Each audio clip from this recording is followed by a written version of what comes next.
Stereo ടൈപ്സിനോട് എനിക്ക് പൊതുവെ താല്പര്യം കുറവാണ്. ഞാൻ ചെയ്യുന്ന ഓരോ ക്യാരക്ടേഴ്സും തമ്മിൽ യാതൊരു ബന്ധവും തോന്നാത്ത രീതിയിലായിരിക്കണം എന്ന് എനിക്ക് വളരെ നിർബന്ധം. ഞാൻ എന്നെ തന്നെ ആസ്വദിക്കുന്ന ഒരാളാണ്. ഞാൻ അത് സ്ക്രീൻ അതുകൊണ്ട് ആസ്വാദനമാണല്ലോ ഈ കല എന്ന് പറയുന്നത്. ഞാൻ എൻ്റെ മുമ്പിൽ ഒരു റോഡ് വീലറിനെ കൊണ്ടിങ്ങനെ ഇരുത്തി എന്നിട്ട് ഡോമിനേറ്റ് ചെയ്യാൻ പറയുന്നത്, അതാണ് എനിക്ക് സ്ക്രീൻ ടെസ്റ്റ് ആയിട്ട് വന്നത്. അങ്ങനെ ജീവിതത്തിൽ ഞാൻ അവിടെ പഠിച്ചത് അഭിനയമല്ല, ഞാൻ പഠിച്ചിട്ടേ ഇല്ല. പിന്നെ ഫിലിം റിലേറ്റഡ് സംവിധാനം പഠിച്ചു കഴിഞ്ഞാൽ, എഡിറ്റിംഗ് പഠിച്ചു കഴിഞ്ഞാൽ അഭിനയത്തിന് ഉപകാരപ്പെടും. ഇത് പഠിച്ചു കഴിഞ്ഞാൽ, ഇതെല്ലാം പഠിച്ചു കഴിഞ്ഞാൽ ഡിറക്ഷന് ഉപകാരപ്പെടും. എല്ലാ സിനിമ അങ്ങനെയാണ്.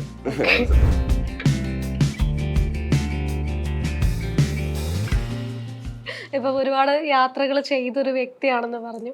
അപ്പൊ നമുക്ക് യാത്രകൾ ചെയ്യുമ്പോൾ ഒരു ഓൾ ഇന്ത്യ ട്രിപ്പും അങ്ങനെ ഒരുപാട് യാത്രകൾ ചെയ്ത വ്യക്തിയാണ്.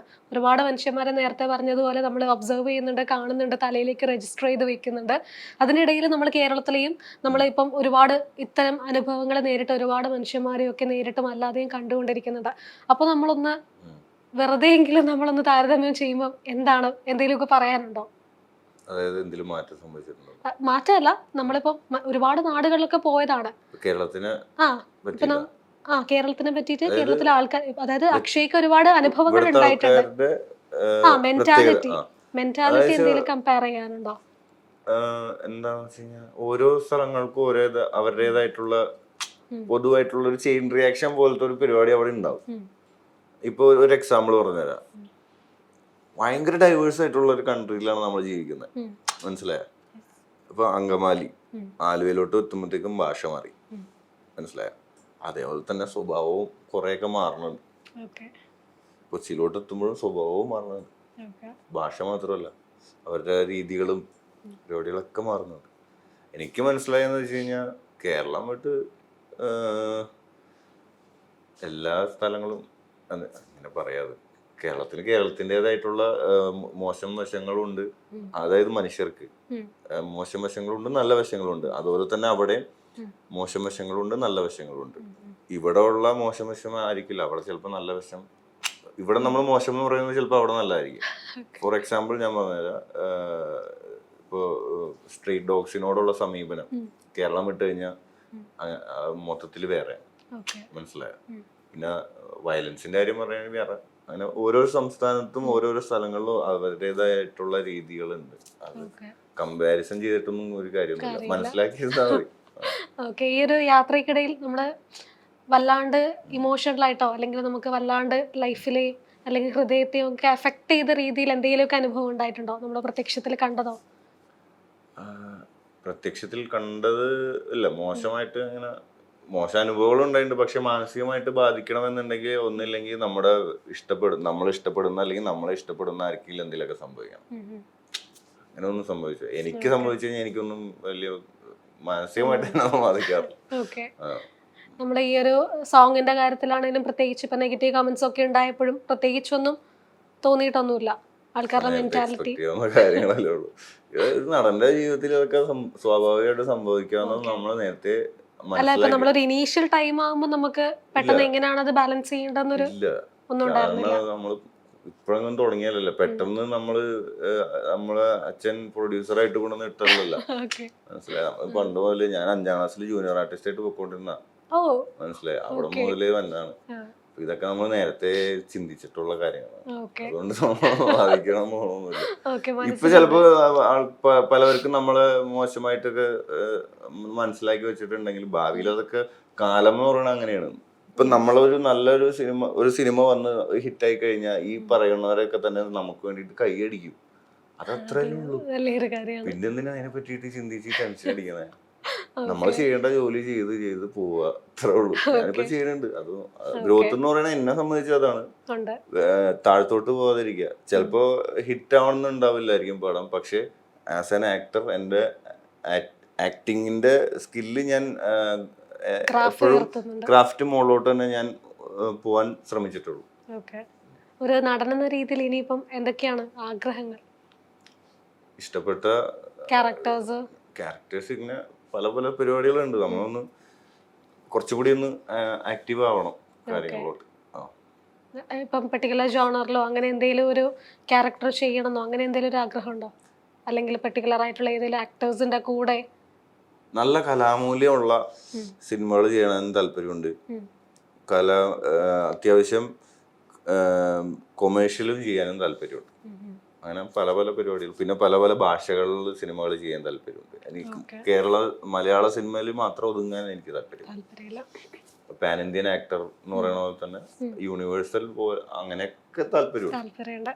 ഓക്കെ, നമ്മളിപ്പം ഒരു അഭിനയത്തിലേക്ക് ഒരു സിനിമയിലെ ഒരു റോള് കിട്ടുമ്പം നമുക്ക് ഒരുപാട് സ്കിൽസ് ഒരുപക്ഷെ ഒരു സിനിമ നമുക്ക് പഠിപ്പിച്ചു തന്നേക്കാം. ഇപ്പോൾ ഒരു അഭിനേതാവ് ആവണമെങ്കിൽ ഒരു പെർട്ടിക്കുലർ റോള് കൈകാര്യം ചെയ്യണം തന്നെ നമുക്ക് ഒരുപാട് സ്കിൽസ് പഠിക്കാനുള്ള അവസരം ഉണ്ടായേക്കാം. അങ്ങനെ എന്തെങ്കിലും സ്കില്ല് ആഡ് ഓൺ ആയിട്ടുണ്ടോ ലൈഫിലേക്ക്?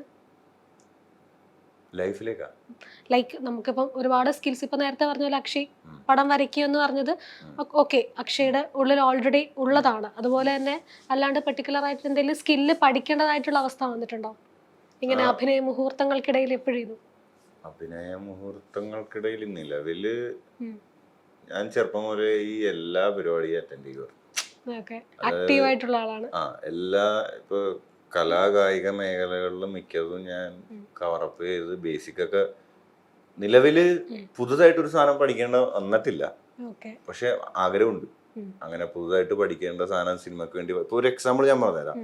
ഇപ്പൊ ഒരു കളരി പയറ്റ് പരിപാടിയാണെന്ന് ചോദിച്ചു സിനിമ, എനിക്ക് അതിനുവേണ്ടി കളരി പഠിക്കാൻ ഭയങ്കര ഇഷ്ടമാണ്. അതുപോലെ ഒരു ബോക്സിങ് സിനിമയാണെന്ന് വെച്ചു, അതിനുവേണ്ടി ബോക്സിങ് ഞാൻ അതിനു വേണ്ടി ഫുള്ളി ഡെഡിക്കേറ്റഡ് ആയിട്ട് എനിക്ക് ചെയ്യാൻ താല്പര്യമാണ്. അതേപോലെ തന്നെ അഡ്വഞ്ചറസ് ആയിട്ട് റിസ്കി ആയിട്ടുള്ള പരിപാടികൾ ചെയ്യാൻ താല്പര്യമുണ്ട്. അങ്ങനെ പല പല പുതുതായിട്ട് ചെയ്യാൻ ഭയങ്കര ഇഷ്ടമുള്ള ആളാണ്. നിലവിലുള്ളതല്ലാതെ ഇതുവരെ പക്ഷെ അങ്ങനെ ഒരു സാധനം വന്നിട്ടില്ല. വരട്ടെ. ഇപ്പൊ നമുക്ക് സിനിമയിൽ അങ്ങനെ പ്രത്യേകമായിട്ട് ആരെങ്കിലും ഒരു ഇഷ്ടതാരം അല്ലെങ്കിൽ നമുക്ക് ഭയങ്കര ആരാധനയുള്ള ഒരു വ്യക്തി അങ്ങനെ ആരെങ്കിലും ഉണ്ടോ? അങ്ങനെ മലയാളത്തിലാണോ അല്ലെങ്കിൽ യൂണിവേഴ്സൽ? യൂണിവേഴ്സൽ എനിക്ക് നമ്മുടെ ഡിക്കാപ്രിയോനെ ഭയങ്കര ഇഷ്ടമാണ്, ജോണി ഡെപ്പിനെ ഭയങ്കര ഇഷ്ടമാണ്, ചാർലി ചാപ്ലിൻ, പിന്നെ കുറെ പേരുണ്ട് ഇങ്ങനെ എടുത്തു പറയാൻ, കമൽഹാസൻ, കുറെ പേരുണ്ട്. അങ്ങനെ അവര് ചെയ്തു വെച്ച എന്തെങ്കിലും ക്യാരക്ടേഴ്സ് എക്സ്പെരിമെന്റ് ചെയ്ത് അങ്ങനെ ഇല്ല. അത് അവര് ആ സമയത്ത് ചിന്തിച്ച അവരുടെ രീതിയാണ്. അതിന് നമ്മൾ കണ്ട് ആസ്വദിക്കാൻ മാത്രമേ ഉള്ളൂ. അത് ഒരിക്കലും അത് അനുകരിക്കരുത്. നമുക്ക് നമ്മുടേതായിട്ടുള്ള രീതിയുണ്ട്. അപ്പൊ ഇനിയിപ്പം സംവിധാനത്തിലേക്ക് ഭാവിയിൽ ആലോചിക്കാം. കാരണം എന്ന് വെച്ച് കഴിഞ്ഞാൽ ഞാൻ വലിയ സംവിധാനം ഇങ്ങനെ ഇപ്പൊ നമ്മൾ സംവിധാനത്തെ പറ്റി പറയുമ്പോൾ ഇതിന് ഏതാണ് അങ്ങനെ വിചാരിക്കുള്ളൂ. കാരണം പക്ഷെ നമ്മുടെ ഉള്ളില് നമുക്ക് എന്താണെന്ന് നമുക്ക് ആ പൂർണ്ണ ബോധ്യം ചിലപ്പോൾ നമുക്ക് ഉണ്ടാവാം. അത് ഭാവിയിൽ ഞാൻ എപ്പോഴെങ്കിലും തെളിയിക്കുമ്പോഴാണ് ഞാൻ കുറിച്ച് കൂടുതൽ സംസാരിക്കാൻ ആഗ്രഹിക്കുന്നത്. ഭാവിയിൽ തെളിയിക്കാൻ ഒരു അവസരം വരുമ്പോൾ ഭാവിയിലപ്പോ ഒരു നടനായിട്ട് ഒരുപാട് തെളിയിക്കട്ടെ, എന്നിട്ട് പിന്നെ സംവിധാനത്തിലേക്കും. പക്ഷേ ഇപ്പം ഒരുപാട് സിനിമകളിലൊക്കെ അഭിനയിച്ചു, ഒരുപാട് ഇപ്പം നമ്മൾ ഓരോ സ്ഥലത്തും ഗസ്റ്റ് ആയിട്ടും ഒക്കെ പോകുന്നുണ്ട്. അപ്പൊ പഠിച്ച സ്കൂളിൽ തന്നെ ഗസ്റ്റ് ആയിട്ട് പോയിട്ടുണ്ടായിരുന്നു. എങ്ങനെയായിരുന്നു ആ ഒരു എക്സ്പീരിയൻസ് പറയാനുള്ളത്? ഞാൻ പണ്ട് മുതലേ ഞാനത് ആഗ്രഹിച്ചതും അത് നടപ്പാക്കണമെന്നും ഒരുപാട് മാനസികമായിട്ട് ചിന്തിച്ച കാര്യമാണത്. പക്ഷെ എത്ര പെട്ടെന്ന് നടക്കുമെന്ന് ഞാൻ ഒരിക്കലും വിചാരിച്ചിട്ടുണ്ടായിരുന്നില്ല. കാരണം ഇപ്പൊ ഒരു എക്സാമ്പിൾ ഞാൻ പറഞ്ഞുതരാം. ഞാൻ മേ ബി ഇത് ക്ലീശ ആയിരിക്കും, പക്ഷെ എൻ്റെ ജീവിതത്തിൽ സംഭവിച്ച കാര്യങ്ങളാണ്. അതായത് ഓരോരുത്തരുടെ ആംബിഷൻ എന്താണെന്നൊക്കെ പുതുതായിട്ട് വരുന്ന ടീച്ചേഴ്സൊക്കെ ചോദിക്കും. അപ്പൊ നടനാവണമെന്ന് പറയുമ്പോ അന്നത്തെ എൻ്റെ ലുക്കും അന്നറിയാലോ, പിള്ളേര് കളിയാക്കണം ഒക്കെ വെച്ചിട്ട് പിള്ളേര് ചിരിക്കും, സിനിമ പിള്ളേര് ചിരിക്കും, അങ്ങനെ കുറെ കളിയാക്കില്ല. അതൊക്കെ രസകരമായിട്ടുള്ള രീതിയിൽ ഞാൻ എടുത്തിട്ടുള്ളൂ. ഒരിക്കലും എന്നെ ഹേർട്ട് ചെയ്യുന്ന രീതിയിൽ ആരും അങ്ങനെ ചെയ്തിട്ടില്ല. പക്ഷെ മധുരപ്രതികാരം എന്ന് പറഞ്ഞാൽ ഞാൻ പ്രതികാരം ചെയ്യുക എന്ന് പറയുന്നത് എൻ്റെ ഇതിനകത്തില്ല ശരിക്കും പറഞ്ഞു. അതാണ് ഏറ്റവും വലിയ അല്ല, അത് അങ്ങനെ പറഞ്ഞല്ല, അതൊരു രസം. അങ്ങനെ ഇപ്പൊ ടീച്ചേഴ്സ് ഇപ്പൊ എന്നെ കലാരംഗത്ത് കുറെ ആക്റ്റീവായിട്ട് കണ്ടിട്ടുണ്ട്. പക്ഷെ അവര് പോലും ചിലപ്പോ വിചാരിച്ചിട്ടുണ്ടാവില്ല ഞാൻ നടനാവുന്നുള്ളൂ. പക്ഷെ നമുക്കറിയാം ഇത് ഞാനൊന്നും ആയിട്ടില്ല എന്നുള്ളത് എനിക്കെല്ലാം അറിയുള്ളൂ. മനസ്സിലായ, ഞാൻ ആഗ്രഹിക്കുന്നത് വെച്ചിട്ട് ഞാൻ ഒന്നും ആയിട്ടില്ല, ഞാൻ കിടക്കണല്ലേ ഉള്ളൂ. അത് കാലം മുന്നോട്ടേക്ക് പോകുന്തോറും നമുക്ക് ഒരുപാട് അവസരങ്ങൾ വരും. അതെ, അവസരങ്ങൾ വരികയല്ല, നമ്മൾ ഉണ്ടാക്കണേ. ഓക്കെ, അവസരങ്ങളെ ഇപ്പൊ തേടി പോവാൻ അക്ഷയ്ക്ക് കഴിയട്ടെ.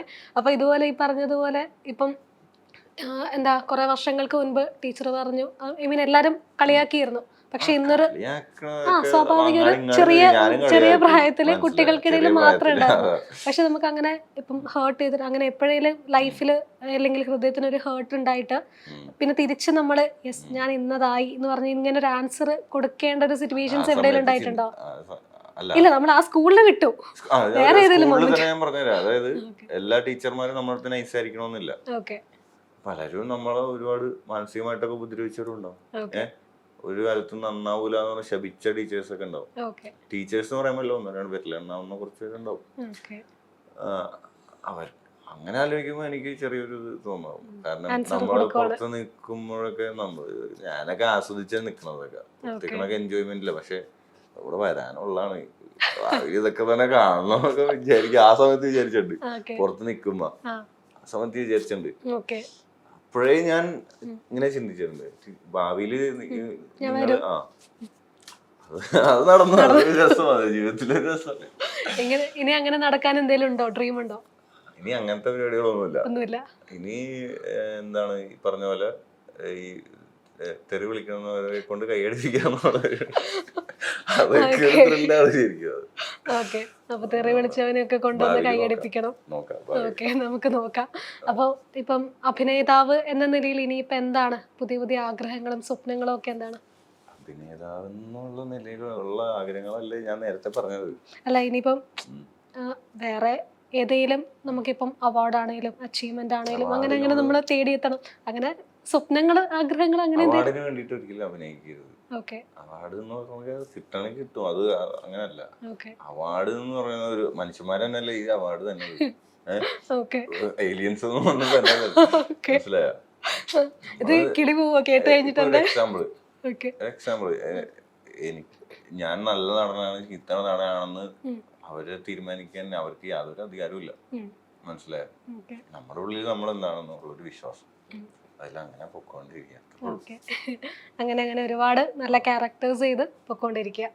ഓക്കെ, അപ്പൊ ഒരുപാട് ക്യാരക്ടേഴ്സിനെ അക്ഷയ് അങ്ങോട്ടേക്ക് തേടിപ്പോട്ടെ, ലഭിക്കട്ടെ.